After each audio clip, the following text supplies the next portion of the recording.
Hello, everybody. This is Beef and the Deuce podcast. I am the Deuce, and it's time for the beef. Beef, what's going on? Oh, life in the fast lane. Yeah. Obviously, you've had your Mm. your busy week. I'll tell everybody now. I'm on my fourth day of jury duty, and I'm going insane. Oh, This is a nice break for you, so you are very welcome. yeah, it's not even reality. It's worse than reality. It's terrible. You get to sit there for hours on end, and I was going up and down water slides for the last 2 days. So. Yeah, like I said, like I told you earlier on when you said you were going to the water slide place, I'm like, take me with you. I don't care. Yeah, this piece of shit. I'll be your new child. I'll be your new child. Like, Just get me out of this hell. Deuce, we don't need a new child, especially one this tall. This guy's massive. He's out of here. So anyway, let's talk some. We're going to talk some brownies, and then we'll do a top 25 preseason college power rankings. I like it. All right. So obviously, I think that the Browns in the draft, probably the winners, the best draft of, and it's just shocking to me. Would you agree with that or argue that one? I wholeheartedly agree. I think if you were to give an A+ to any team, any team in the draft, I would give it to Cleveland. Okay. And I was, everyone, they're still talking about Sanders in the draft, and okay, I'm fed up with it. I think it should be a moratorium at least one day on talking about it. But anyway, that'll never happen.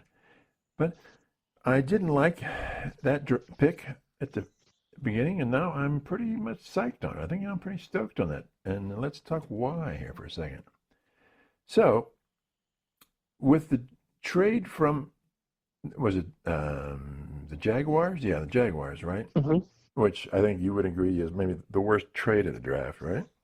It was a lot to move up 3 spots. It was a lot. So the Browns now have, next year, they have 3 of the top 36 picks in the draft.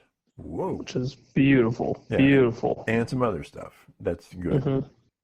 And who they got in the draft, I think that with Junkins at running back, and then the tight end.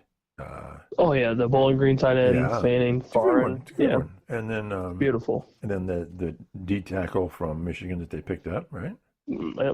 Oh, Graham's going to be. He's going to be a beast. Fierce. Yeah. He's fierce. That's all good. And I'm thinking, okay, now they picked up in the offseason, they completely dumped their. We're not even going to talk about Watson. He's out. They picked up, of course, They picked up Flacco and Pickett, veterans.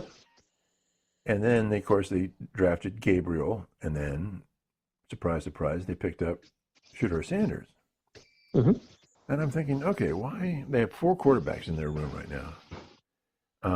So probably Pickett or Flacco, in my mind, hopefully Flacco will start the season. Yep. But they're going to be saying, okay, with 3 picks in the top 36 next year, and with Sanders in the 5th round, it's just a huge value pick. I mean, it's massive. It's huge. So pick him up, and I think he could play for the Browns. I think if he sticks with it and does his job, then it's going to be Flacco and Pickett, and then it's going to be Gabriel and Sanders competing for the next job. So I'm thinking, okay, with the way it's looking next year, we can just pick him up, and it's not going to hurt us one way or the other to pick up another quarterback in the draft, because we'll probably maybe get another. If none of this works out real well this year, we can pick up anybody we want next year, right? As far as a quarterback goes. So I'm thinking, this is a great pick for them. They got nothing to lose and everything to gain. Is that not? Am I misreading the room here? No, because my thing is, if it's Joe Flacco in week 1, which I think mostly everyone is assuming it will probably be Joe Flacco week 1, which is fine. Yeah. Deshaun Watson's null and void. He's done. He's not playing. I think the Haslams have already finally chalked it up as like, we suck. That was awful. Yeah, admitted to that. Yeah. So I think they're just going to cut their losses, drop him at some point, or release him however it's going to work. Yeah. Which leaves Flacco, obviously, Pickett, Dylan Gabriel, and Shedeur Sanders. Mm-hmm. One of those quarterbacks is going to go to the practice squad. My guess is probably going to be between the rookies. Mm-hmm. But at the end of the day, Dylan Gabriel wasn't a terrible pick. You're looking for decent value in round 3, which is fine. Mm-hmm. I know there's a lot of hate around him, but he's played a ton of football, man. He's played 5 or 6 seasons of good football. Yeah, so he can. I think he and even Sanders, I think, can transition into the program pretty easily. Yeah, I think so. And Stefanski is, whether people believe it or not, is a well above average head coach and offensive play caller, mm-hmm.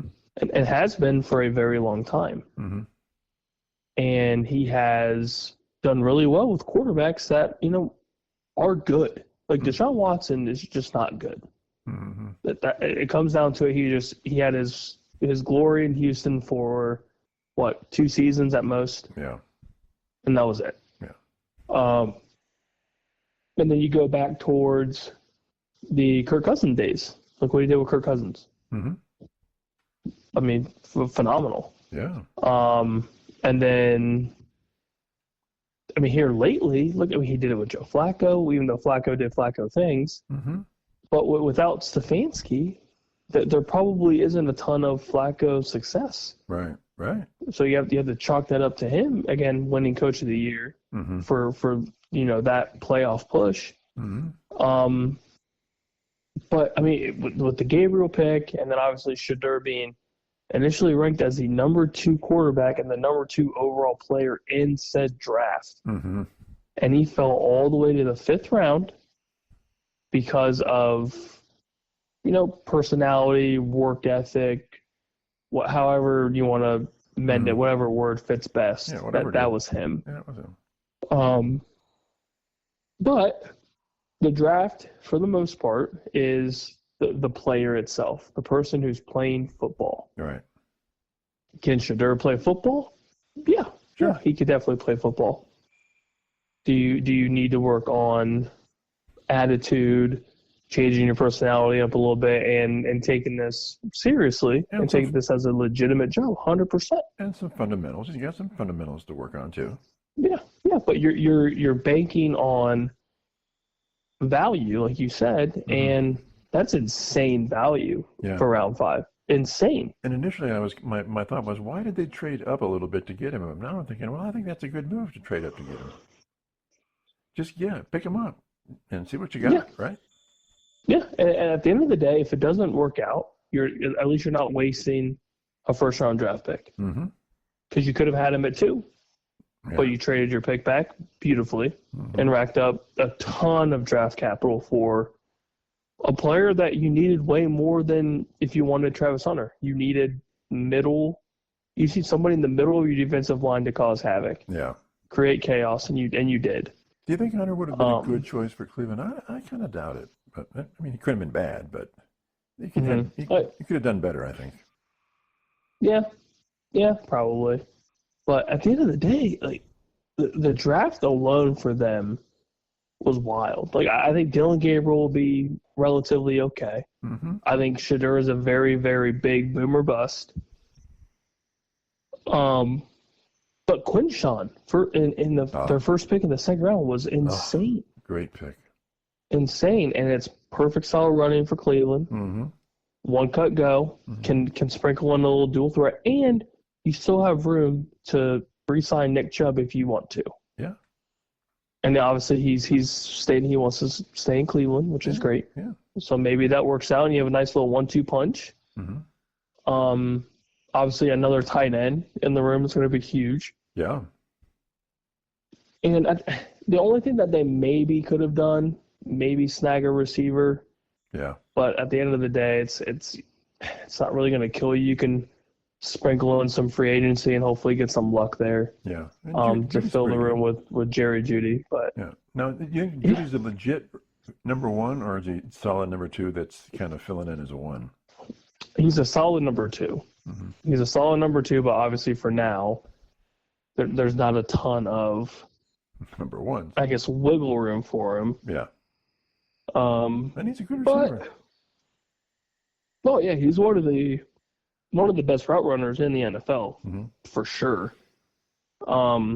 It's just, is he a true number one? No. Not really. But he is proven to be, he's money. obviously very, very serviceable. Mm-hmm. But yeah, the next go-to for them would be receiver. Now again, you drafted Quinshawn in the second. You have Dylan Sampson from Tennessee. You got late in the fourth, which if he wasn't hurt for Tennessee, you may have seen a pretty solid rushing attack against the Buckeyes. Mm-hmm. But obviously he got banged up, and the rest is history. Yeah, but the running back room looks good. Yeah, I would say overall, your Brownies have a somewhat promising team. Now, do you think they're going to compete for the playoff spot? I think that's really going to depend on the quarterback, the offense. Yeah, quarterback and the offense. Now, the North is so tough, though. Yeah. And the Bengals just got better. Yeah. I mean, their draft wasn't the greatest. Mm-hmm. But re-signing your key pieces is huge. Mm-hmm. The Ravens got better again. Yeah. As the Ravens so do. That doesn't help. Yeah. That doesn't help. And Pittsburgh, you don't really know. Right. You don't truly know. It's kind of up in the air for the quarterback room. Right. Drafting Caleb Johnson from Iowa is going to really help fill that 1A, 1B for the running back room. Mm-hmm. And it's still a Mike Tomlin team. Right. And it could be Aaron Rodgers still, right? People are still saying that, right? Yeah. Oh, God. Yeah, the Aaron Rodgers saga continues. It just continues. But, yeah, I mean, it's tough to figure out how the North is going to pan out. Mm-hmm. Now, I truly believe it's the Bengals. I think if the Bengals are healthy, they're the best team in that division. Yeah. Even with the weak defense, that offense is just so damn good. Yeah. And then Joe Burrow is obviously one of the better quarterbacks in my generation. Yeah, for sure. So yeah, it's tough. And the Baltimore Ravens, they are very hit and miss too. They start off hot, and then they go on these weird losing streaks, or they're hot going into the playoffs, and then they just fall flat. Yeah, very mercurial. Yeah, and with the Brownies, if it is Joe Flacco is proven to take that team to the playoffs. Mm-hmm. But you definitely need another receiver to help. Mm-hmm. And maybe old boy from Bowling Green is your tight end / receiver-esque player. Yeah. Because you guys did just lose Elijah Moore. I think he's going to Buffalo, which it kind of hurts a little bit because he did provide some relief to Judy. Mm-hmm. So it'll be interesting to see who backfills that spot. But I mean, it's possible. The Brownies could definitely make a move. I wouldn't say necessarily push for that playoff spot, but I think it'd get interesting. You think they could double their win total?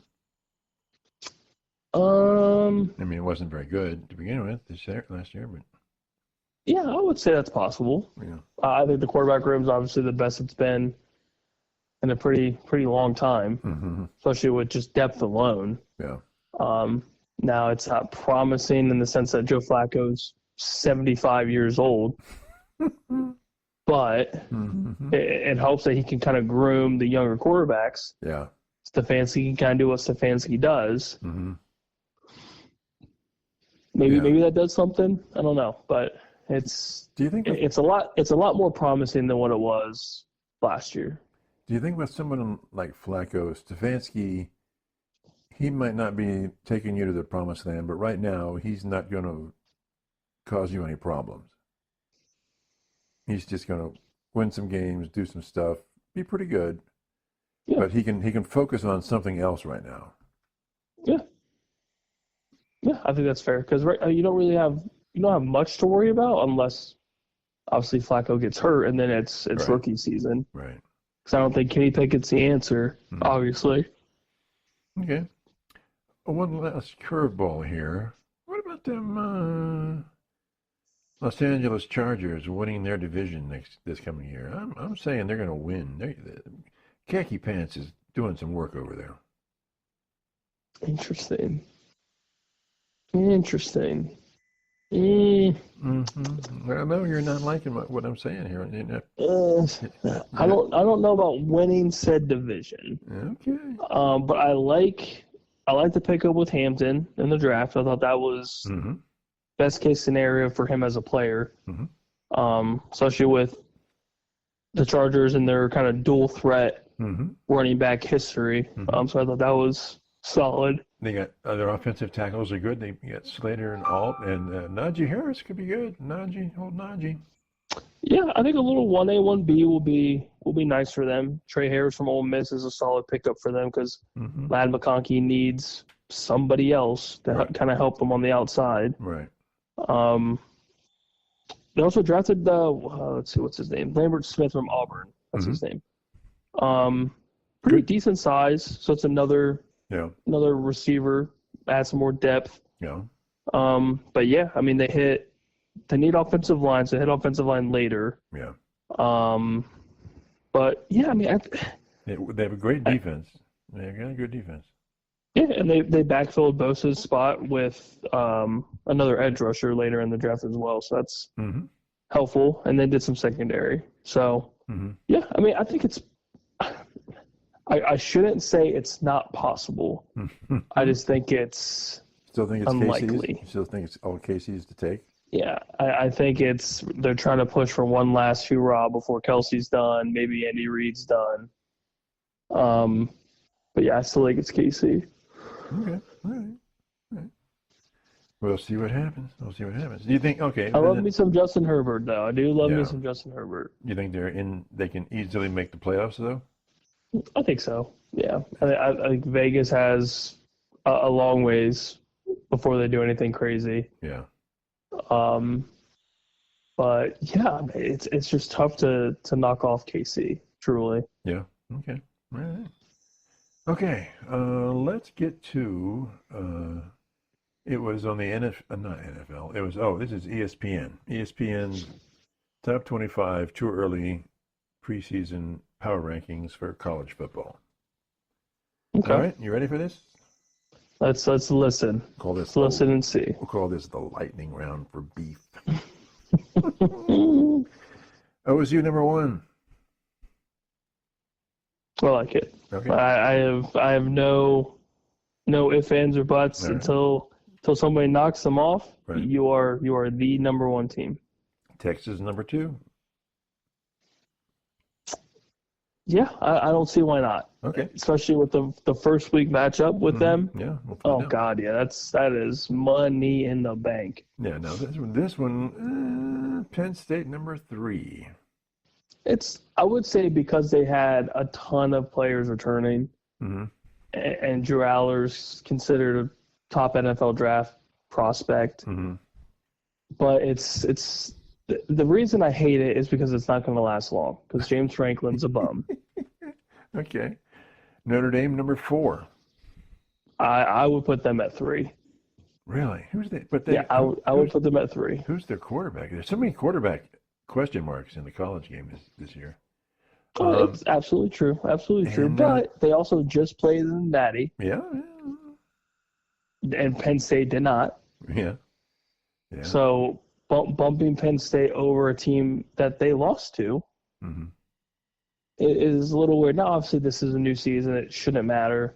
But this is also, super, super early rankings. Right. So until somebody can say Penn State is the better team and this is why, but at the same time, I would give Notre Dame the benefit of the doubt, winning against them last year. Yeah. Another question mark here I have. They have Georgia at 5. That's fair. You like it? Okay. It's fair. I think it's fair. It's still a Kirby Smart-led team. Right. Okay, Oregon number 6. I don't like that. Yeah, that's not bad because the only unknown for them is what, quarterback. Yeah. Everything else, I mean, you still have Dan Lanning leading the charge. They're probably going to be pretty solid throughout the year. Yeah. And again, if it's not heavily Big Ten, heavily SEC in the top, then it wouldn't truly be would it be college football the last year or so. So Yeah. Clemson number 7. that's fair. They got a lot of returning guys. Klubnik's back, so that's going to lead a pretty nice charge on the offense for them. Got experience. Okay. Who knows how much longer Dabo has, but Still cranking it. he's still doing his thing. LSU number 8. Yeah, it's fine. Okay. I would say that's fine. Yeah, you saw what Nussmeier's returning. Mm-hmm. And they finished the year pretty decent last year, so I wouldn't expect a massive downfall from them. And I feel like this year there's a lot of unknowns because there's a lot of guys went into the draft, even though you had like teams like Penn State that had a bunch of returning starters. Right. So SEC's maybe kind of sort of up for grabs a little bit. Mm-hmm. Obviously, Texas is probably going to be the team to beat. Mm-hmm. But yeah, I mean, I don't hate LSU going into this year. I think they'll be okay. Okay. Brigham Young at 9. Jesus. I know. I'm like, ooh, really? Okay.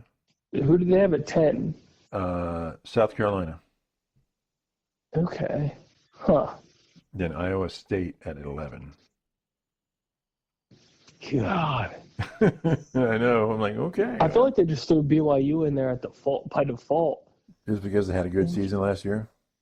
Yeah, I mean, and the conference isn't terribly tough for them. Right.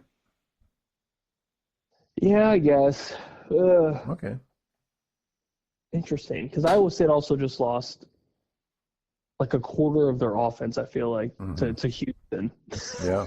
Houston just drafted Iowa State everybody. Mm-hmm. Okay. That's not hateful. Okay. I guess South Carolina, maybe you can flip-flop BYU and South Carolina, but that's also me being I'm benefiting the SEC and SEC schedule rather than kind of BYU's lack of. So Iowa State at 11, you're not so hot with that? yeah, it's fine. Okay. They played relatively decent last year. Okay. Alabama 12. I mean, they did lose a lot. Yeah. So the unknown is definitely real. Okay. Especially under center, whoever their quarterback's going to be since Jalen Milroe's gone. Yeah. And I feel like the majority of their defense was just snagged in the draft. Yeah. Offensive line, similar. So it'll be kind of a whole rebuild. That's going to be well interesting. Mm-hmm. Now, a pick that excited me was number 13, Illinois. Yeah, I mean that is a somewhat strong Illini team. Yeah. That finished strong last year. Yeah. Won their bowl game. And I was gonna say those are your guys. Yeah. Like them. Arizona State, number 14. I mean, good season last year. So obviously, I think the early rankings for them are more so banking on how they finished last year, which again, strong, very strong, especially in the first expanded playoff. So yeah, that's okay. That's fine. Excuse me. SMU at number 15.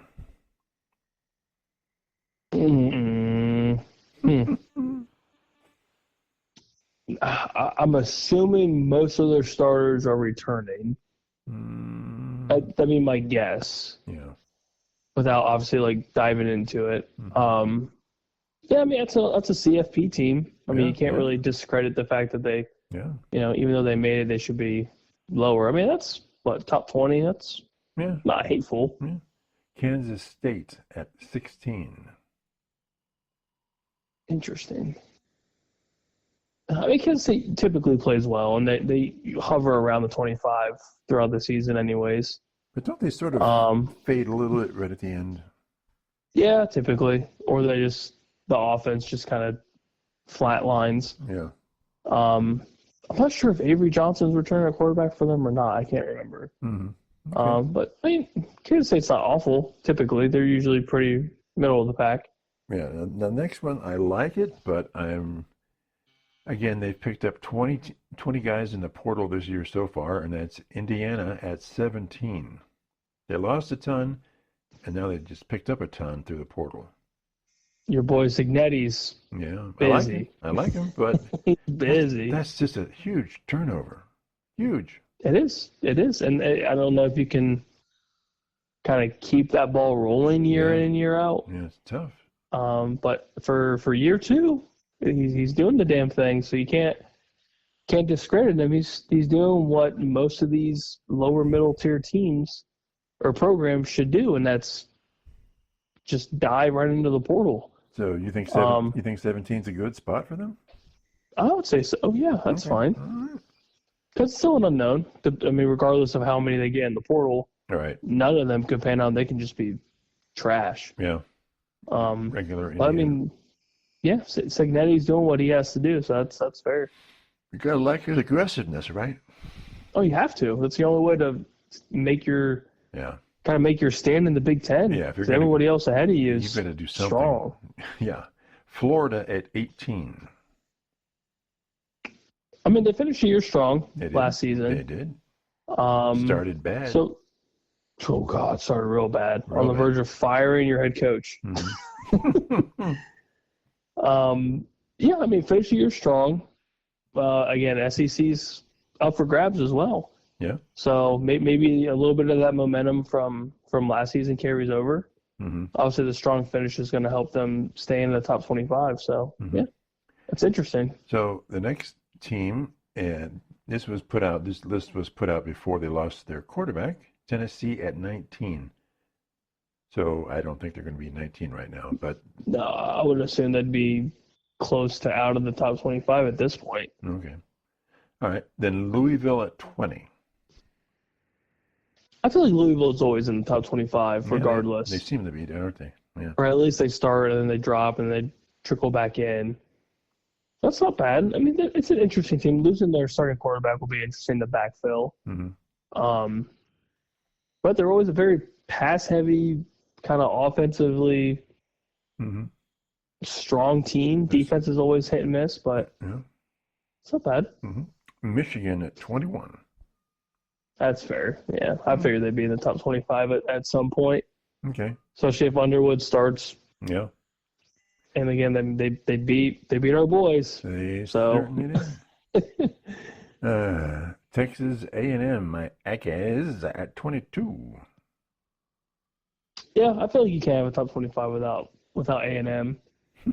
No, always right around there. Yeah, they're always like, hey, there's potential, and then something doesn't quite work out, right? Yeah, or they get the one big quality win of the year, and then it's just like, okay. Mm-hmm. Miami, 23. I wonder if Carson Beck is actually transferring, then that gets real murky. Because I don't know who the quarterback's going to be. If it's Carson Beck or if it's not. Interesting. I thought he already did transfer. He didn't? Hasn't officially? I don't think so, as far as I know. Okay. I mean, I could be completely wrong. Right. But yeah, I don't know how I feel about Miami even in the top 25 unless I know like who the guy is, like who the quarterback's going to be. Because K Moore's obviously Not off there. to Nashville. Yep. I don't agree with this one, but at 24, Boise State. No, you gotta put in the Smurf turf. You got to. Oh, they lost Genty. They lost their star. They lost their engine. Yeah, it's going to be a very tough hole to fill. But do you think But because I feel like they can do it. you think because of the conference they're in, they'll win a lot of games? Oh yeah, they should absolutely win their conference. Mm-hmm. Absolutely. All right. Old Miss. I like my Old Miss at 25. Obviously, filling the Jackson Dart spot's going to be tough. Yeah. But Lane Kiffin does what Lane Kiffin does. Mm-hmm. And they've been pretty solid the last couple seasons. So Mm-hmm. I could see them squeaking into top 10, top 15 territory. Mm-hmm. But yeah, Jackson Dart's a tough spot to fill for them. Yeah. So I'd be curious to see how that works out. So if you have Tennessee out of the top 25, then we have a hole at 20, the real 25. Who would you put in then at below Ole Miss to fill out the 25? That's a good question. What about Missouri? Maybe, possibly. I know it sounds super crazy. What about like Syracuse? Obviously, you have no Kyle McCord, That's right. but they finished 10-3 last season. Yeah, did a good job. So not awful. Again, sounds crazy. Colorado, obviously they lost a lot, A huge amount, yeah. but they're bringing in 4 and 5 star guys, and they're on the verge of winning their conference if they didn't blow the end of the season. Anybody out of the Big Ten that might fill that spot, or nothing like Wisconsin or anybody? No. Let's see. You got Buckeyes, Oregon, Penn State, Indiana, Illinois, Michigan. So, probably not early on. Okay. But I mean, last year Memphis was 11-2, on the verge of possibly playing in the CFP. Yeah. So that's something. UNLV finished 11-3 last year. Yeah. Army 12-2. Yeah. I think that'd be great to put them in there. Yeah, that'd be great. So there's some. I mean, all of those teams. If you told me they would backfill, what about your? I kind of like Missouri, and you don't. Well, so why would you? If Missouri played kind of like they play, which sometimes is basically winning football, why not? Okay. They don't win enough. They don't win enough. They played a very easy schedule last year. Yeah, you don't have Brady Cook. I think he's gone. So quarterback void. But I feel like that's a lot of those teams. It's just the unknown is real. Mm-hmm. And especially for Missouri, they had Brady Cook. It feels like forever. Right. So whoever's going to be under center for them is going to be. Mm-hmm. So yeah, obviously very important for them and the SEC success, especially when they get into that schedule. Mm-hmm. Now I don't know if Syracuse's success was just Kyle McCord alone, or if it was just kind of revamped kind of offense. Well, weren't they sort of the Bengals of college football, just sling it and score? Yeah, but they did it very well. Yeah. So I would almost give them the benefit of the doubt, solely because we got to see a decent amount of their games last year, and obviously this is a new season going in. Mm-hmm. But if that offense kind of stays true for this season, it could be interesting, and the ACC could also be very interesting. I think a lot of people think Clemson is just going to walk away with it. But who knows? What's your take on? And again, I love Army. I love me some Army. Yeah. What are your thoughts on USC at this point? I don't like them. Okay. I don't know what's happening. Yeah. It just kind of seems very just messy, very unorganized, very messy, and it doesn't look like a Lincoln Riley type team. I feel like there's always some hype, or there's always some sort of like, yeah, this is a dude, this quarterback's a dude. And you don't really have that. Like, Right. there's really not a ton of talk for anything USC. Yeah. Outside of it just being an absolute mess and the defense is still crap. Yeah. What about Washington then? Still kind of unknown too. Yeah. I don't feel like there's a ton of, I guess, hype. I don't know if it's just because the new coaching staff is still trying to figure everything out, but it's not like the Penix Washington where, going into that season, you kind of knew like, okay, this team's going to be pretty okay. Mm-hmm. And then now it's like, you got Will Rogers, the Mississippi State transfer, and it was just kind of meh.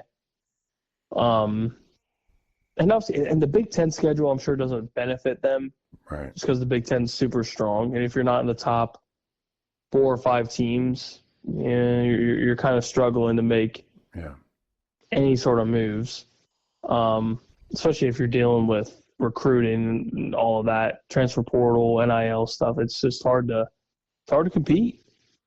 Mm-hmm.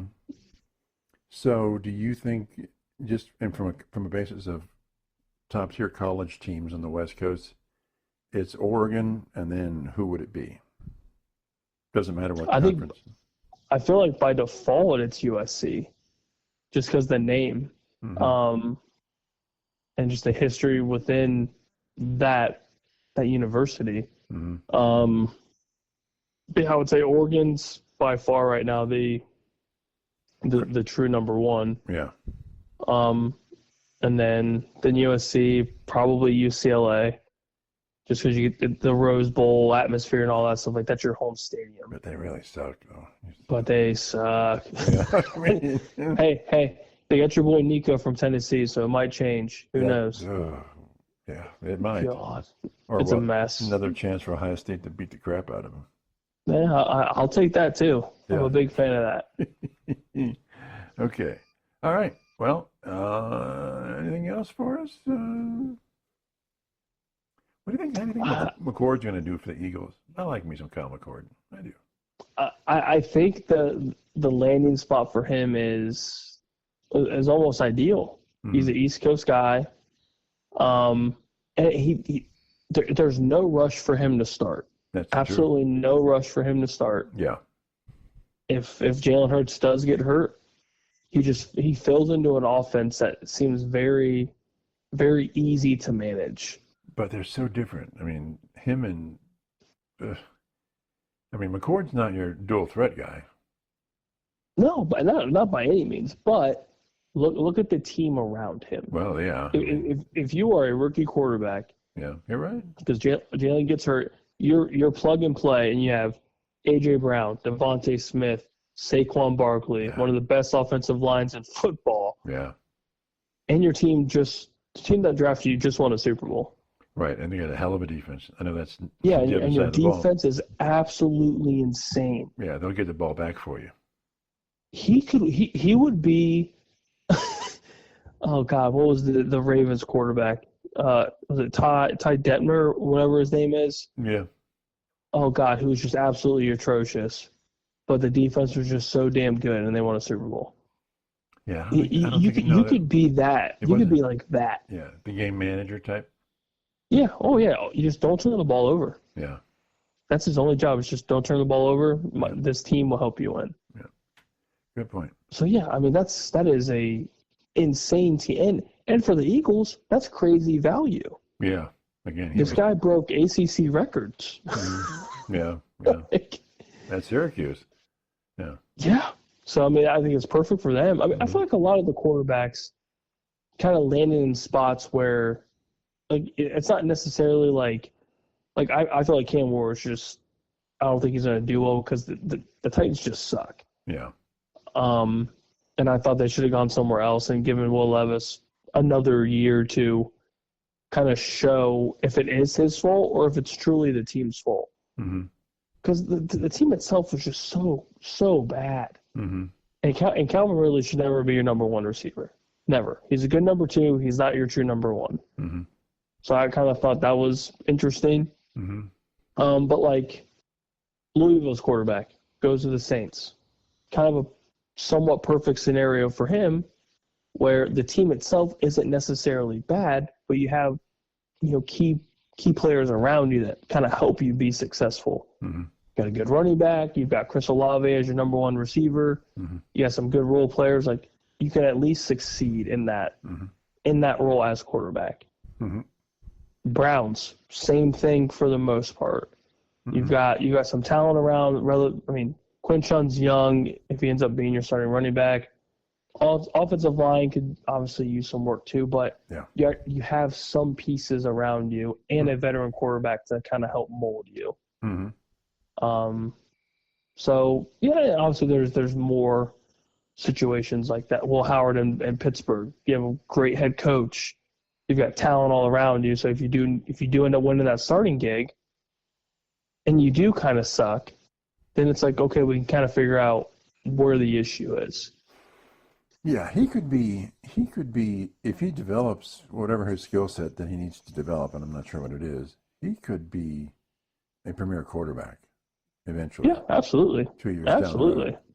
Because Absolutely. he rates so high on every NFL team's interview, and the intangible list, he's as top of the chart. Mm-hmm. And that's really Yes, what they want. And a quarterback, that's what they want. Yeah, I think it's a perfect spot for him, and he's gonna be battling for the starting gig. Yeah. Which is, if you're, day 3 pick, that's all you can ask for. Yeah. Like, I have a shot to start in the NFL. Yeah. With a premier franchise. Mm-hmm. That is all you can ask for. So I'd be very curious to see with a lot of these rookie quarterbacks who kind of pans out, who doesn't. Which, I mean, you say that every year, but Yeah. for this year specifically, because there wasn't a ton of hype behind a bunch of these guys. Yeah. And now there kind of is, with the team placements and stuff. Yeah. But the key thing when you look at like what Brady was round 6, and the guy for the 49ers, he was the last pick in the draft. Johnny Unitas was way down the list. Bart Starr was the 6th round. I mean, a lot of these fantastic quarterbacks that panned out were not highly picked at all.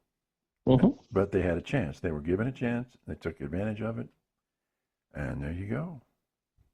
Yeah, it's perfect. Be curious to see how it all works out. Yeah. All right. Well, that's it for us. And we'll talk to you guys later. Bye.